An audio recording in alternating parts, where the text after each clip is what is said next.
Hello, good morning दोस्तों। और आज हम नेक्स्ट पीवाईक्यू का सेशन ले रहे हैं प्रीवियस ईयर के। तो सबसे पहला हमारा क्वेश्चन है कि for the measurement on high voltage capacitor the suitable bridge is Wien bridge या मॉडिफाइड डी शॉर्टी ब्रिज या शेयरिंग ब्रिज या नन ऑफ द अबव। तो वैसे आंसर आपके सामने लिखा हो, लेकिन हमें आंसर से कोई लेना देना नहीं। हम आंसर बाकी ब्रिज भी साथ में देखेंगे। जैसे वेन ब्रिज है हमारा, वो किस काम में आता है? तो वेन ब्रिज जो आता है वो हमारे फ्रीक्वेंसी मेजरमेंट में काम में आता है। किस में आता है? फ्रीक्वेंसी मेजरमेंट में। इसी तरह से अगर हम बाकी ब्रिज की बात करें तो इसका आंसर तो जैसे शेयरिंग ब्रिज है, क्योंकि ये कैपेसिटर मापने के जो कैपेसिटर में जो हाई वोल्टेज कैपेसिटर है उसके मेजरमेंट के लिए कौन सा ब्रिज यूज किया जाता है? Schering bridge. तो हम बाकी अगर बात करें कि जो बाकी जैसे डीसी ब्रिजेज है, और हमने दो पढ़े थे, डीसी ब्रिजेज और एसी ब्रिजेज। तो डीसी ब्रिजेज की बात करें तो व्हीट स्टोन ब्रिज होता है, वो हमारा होता है, काम में आता है मीडियम रेजिस्टेंस मेजर करने के लिए। कोरे फोस्टर ब्रिज ये हमने नहीं पढ़ा था क्योंकि ज़्यादा पॉपुलर नहीं है। ये रजिस्ट किस में भी आता है? ये भी मीडियम रेजिस्टेंस के लिए।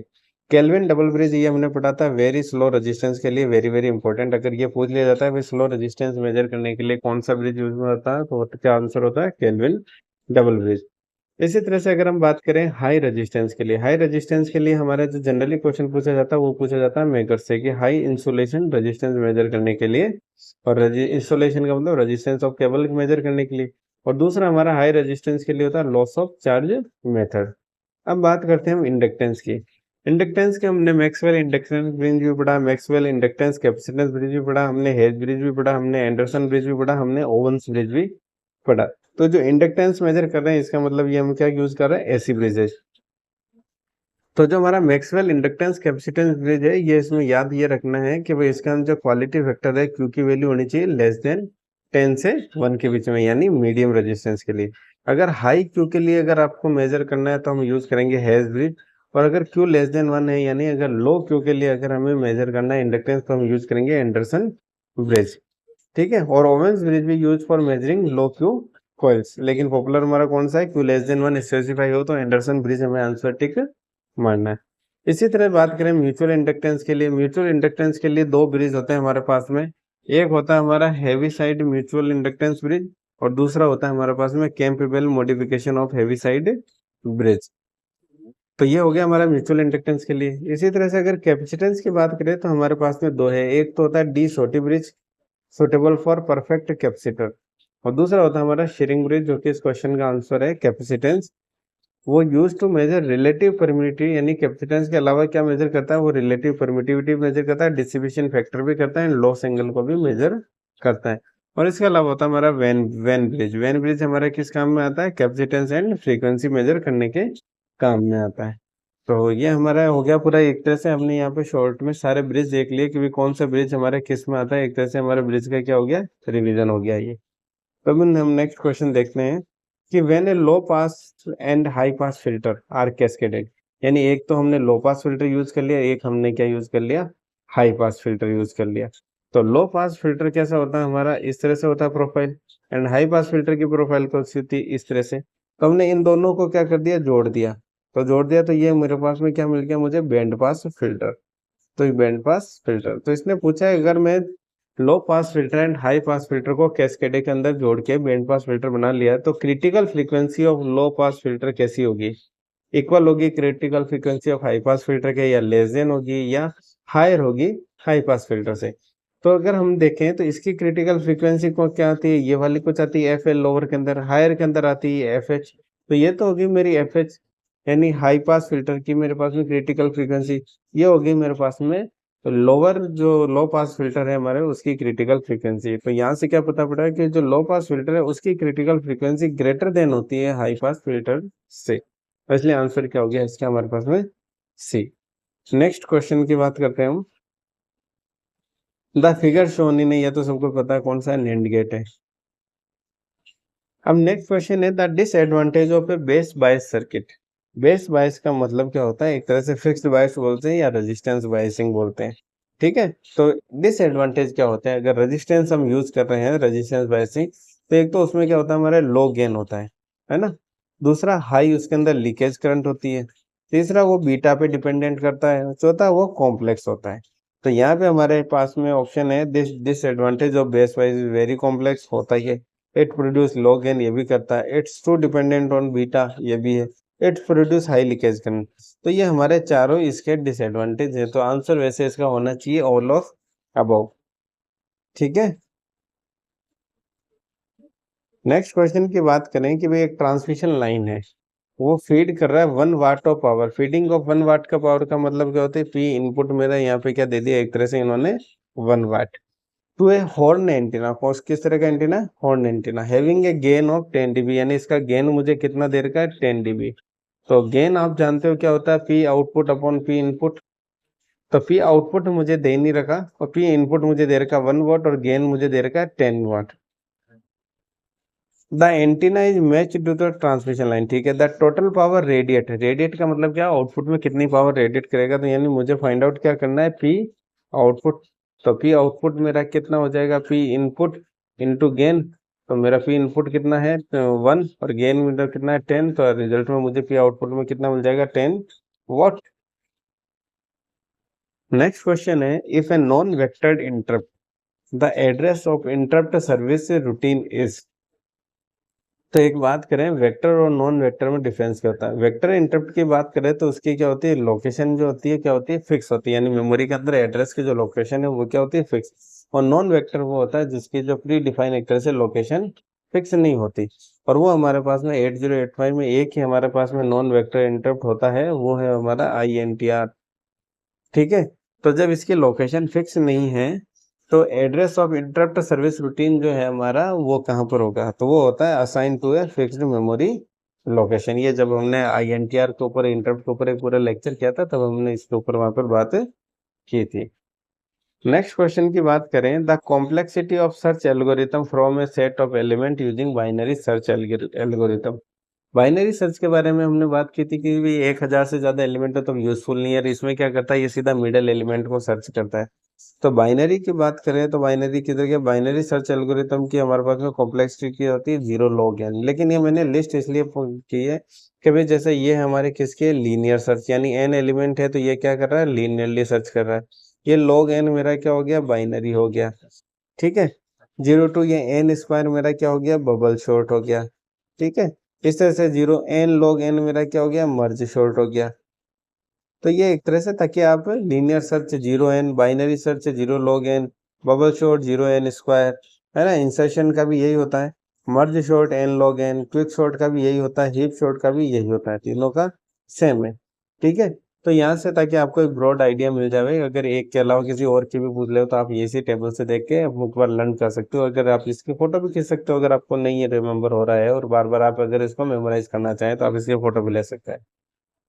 नेक्स्ट क्वेश्चन की बात करें, what are the potential problem, what are the potential problem when a DBMS execute multiple transaction concurrently. जब भी DBMS क्या करता है, मल्टीपल ट्रांजैक्शन अगर एक साथ करता है, कॉन्करेंट करता है, तो द लॉस्ट अपडेट प्रॉब्लम भी आती है हमें, द डर्टी रीड प्रॉब्लम भी आती है हमें, द अनरिपीटेबल रीड प्रॉब्लम भी आती है। तो इसका आंसर क्या हो जाएगा, all of above. The measurement of a mutual inductance, अभी हमने टेबल देखी थी जब हमने बात की थी म्यूचुअल म्यूचुअल इंडक्टेंस के लिए कौन सा ब्रिज है, इसके अंदर एंडरसन ब्रिज हमारा किसके लिए है, बताओ बताओ, इंडक्टेंस के लिए। मैक्सवेल ब्रिज भी हमारा इंडक्टेंस के लिए। हैवी साइड ब्रिज हमारा किसके लिए, म्यूचुअल इंडक्टेंस के लिए। Next question is that consider the angle modulated signal, ये कम्युनिकेशन से क्वेश्चन है, जो एंगल मॉड्यूलेशन की कैरेक्टरिस्टिक इक्वेशन के फॉर्म में एक्चुअली दिया हुआ है। तो मैक्सिमम फ्रीक्वेंसी डेविएशन पूछा है, तो अगर मैक्सिमम फ्रीक्वेंसी डेविएशन की अगर हम बात करें तो फ्रीक्वेंसी डेविएशन होता है डेल्टा एफ, जिसको हम रिप्रेजेंट करते हैं के एफ डॉट ए एम से। तो ये हमारे पास में कैरेक्टरिस्टिक इक्वेशन है डेल्टा एफ, और फ्रीक्वेंसी डेविएशन होता है डेल्टा एफ के एफ इंटू एम। तो ये हमारा जो 5 है कैरेक्टरिस्टिक इक्वेशन की फॉर्म होती है ये वाली जो आपके सामने रिप्रेजेंट है, A cos omega C T plus K F integration of M T message signal यानी डी टी। तो ये हमारा के एफ एम क्या है यहाँ पे 5 किलोहर्ट्ज, तो इसका फ्रीक्वेंसी डिविएशन क्या हो गया 5 किलोहर्ट्ज। नेक्स्ट क्वेश्चन की बात करें, the difference between insulator and semiconductor. भाई इंसुलेटर का मतलब क्या होता है, अगर उसमें टेम्परेचर बढ़ा भी दिया जाए तो भी हमारा वो क्या करेगा, कंडक्शन नहीं करेगा। और कंडक्टर क्या होता है, जिसके अंदर अगर हल्का सा भी वेरिएशन टेम्परेचर का आ गया वो कंडक्शन स्टार्ट कर देगा। और सेमी कंडक्टर क्या होता है कि कुछ पर्टिकुलर टेम्परेचर पे या वोल्टेज लेवल पे वो बैरियर को तोड़ेगा और हमारा वैलेंस बैंड से कंडक्शन बैंड के अंदर इलेक्ट्रॉन मूव करेंगे और हमारा कंडक्शन स्टार्ट होगा। तो इसमें देख लेते हैं, wider gap between valence band and conduction band होता ही है इंसुलेटर में, सेमीकंडक्टर में difference, number of free electron का भी डिफरेंस होता है, एटॉमिक स्ट्रक्चर का भी डिफरेंस होता है, यानी आंसर क्या हो जाएगा, all of above. Next question की बात करें हम, in a PCM system, PCM का मतलब हो गया पल्स कोड मॉड्यूलेशन सिस्टम, अगर कोड वर्ड लेंथ इंक्रीज कर दिए जाए 6 से 8 बिट, तो the signal to quantization noise ratio improve by factor, तो हमारा जो सिग्नल से क्वांटाइजेशन नॉइज रेशियो है वो कितना कैसे इम्प्रूव हो जाएगा अगर 6 to 8 बिट कर दे। ये हम जानते हैं, इसमें सिग्नल टू नॉइज रेशियो जो क्या होता है 2^2n, तो 2^2n यानी 8 और 2^2n यानी 6, तो ऊपर तो हो गया 2^16, नीचे हो गया 2^12, कैंसिल होकर रिजल्ट में क्या मिलेगा 2^4, यानी इम्प्रूव कितने टाइम हो गया 2^4 का मतलब 16 टाइम्स। नेक्स्ट क्वेश्चन की बात करें, in a virtual memory the address use by a programmer, जो एक वर्चुअल मेमोरी के अंदर एड्रेस यूज कर रहा है ये प्रोग्रामर, वो किससे होती है, ऑब्वियस सी बात है एड्रेस स्पेस से होगी, ठीक है। नेक्स्ट क्वेश्चन की अगर हम बात करें, which of the following sorting method would be the most suitable, यहाँ ये नहीं हो रही कौन सा, सारे कर सकते हैं यूज, लेकिन मोस्ट सुटेबल किसके लिए होगा, for sorting A list which is almost short, यानी अगर कोई पहले से लिस्ट ऑलमोस्ट शॉर्ट है तो हमारे पास में सबसे बेस्ट कौन सा मेथड होगा शॉर्टिंग का जो हम यूज कर सकते हैं, bubble short, insertion short, selection short, quick short. अभी हमने टेबल भी दिखा था टाइम कॉम्प्लेक्सिटी की, तो बबल शॉर्ट क्या करता है, हमारा रिपीटेडली स्वैपिंग करता है एडजेस्टेंट एलिमेंट को, क्या काम करता है, रिपीटेडली स्वैपिंग करता है एडजेस्टेंट एलिमेंट की, तो अगर ऑलरेडी शॉर्ट है तो कुछ कुछ ही लोग होंगे इसमें एलिमेंट जो कि शॉर्ट नहीं होंगे, तो हमारा सबसे इजीएस्ट वे कौन सा होगा, बबल शॉर्ट।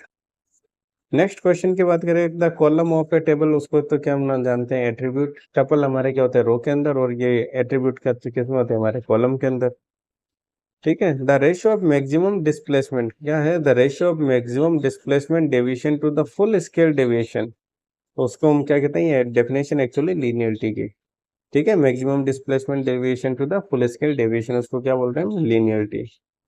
नेक्स्ट क्वेश्चन है, द ग्रेटेस्ट पॉसिबल म्यूचुअल, क्या पूछा, greatest possible mutual inductance of air core transfer has self inductance 120 and 90 millihenry, यानी L1 आपको सपोज करो देगा 120 मिली हेनरी, L2 देगा 90 मिली हेनरी, मैक्सिमम पूछा है कि मैक्सिमम हमारा L कितना हो जाएगा, म्यूचुअल इंडक्टेंस कितना हो जाएगा, तो M हमारा जो म्यूचुअल इंडक्टेंस होता है वो होता है K√L1L2, मैक्सिमम के लिए के को मैंने कितना मान लिया 1, मैक्सिमम के कितना हो सकता है 1, क्योंकि के वैल्यू कितनी होती है 0 से 1 के बीच में होती है, तो मैक्सिमम के वैल्यू 1, जब इसका हम स्क्वायर रूट से निकालेंगे तो 103 पॉइंट समथिंग आता है, यानी रिजल्ट मेरा क्या हो जाएगा 104 मिली हेनरी। 120 इंटू 90, 2 जीरो 10 बार निकाल लिया, 12 इंटू 9 यानी 108, 36 इंटू 3 होता है, 36 का 6 निकल गया, 60√3 की वैल्यू होती है 1.732, यानी ऑलमोस्ट लगभग 1.8 के लगभग, तो 60 को 1.8 से गुणा कर लो, लगभग आपका आंसर आ जाएगा।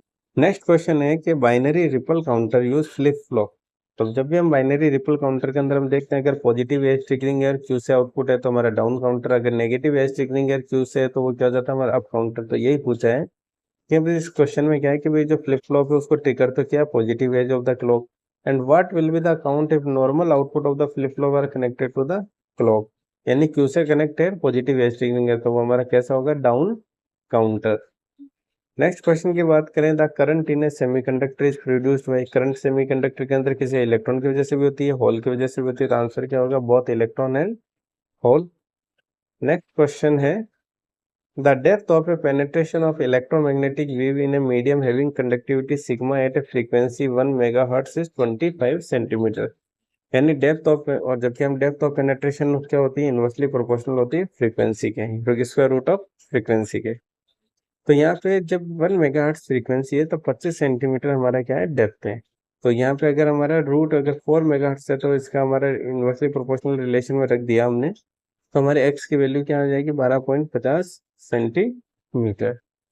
तो आज के लिए ये हमारे पास इतना ही काफ़ी, नेक्स्ट क्वेश्चन में मोर क्वेश्चन करेंगे नेक्स्ट लेक्चर में, और मेरा नाम धर्मेंद्र, और अगर आपको चैनल पसंद आए तो प्लीज़ लाइक कीजिए, शेयर कीजिए, सब्सक्राइब कीजिए। और आज के एग्जाम में हमने जो टॉपिक है, सॉरी लेक्चर है, उसमें हमने क्वेश्चन किए हैं कम्युनिकेशन से भी किए हैं, मेजरमेंट से भी किए हैं हमने, ठीक है, माइक्रो प्रोसेसर बेस्ड क्वेश्चन भी किए हैं हमने, तो आज में ये हमने 2-3 हमने मशीन वगैरह के नहीं किए, सर्किट वगैरह के नहीं किए, तो हम नेक्स्ट लेक्चर में मशीन सेक्टर और सर्किट एनालिसिस और पावर सिस्टम से रिलेटेड जो है क्वेश्चन सॉल्व करेंगे। Thank you.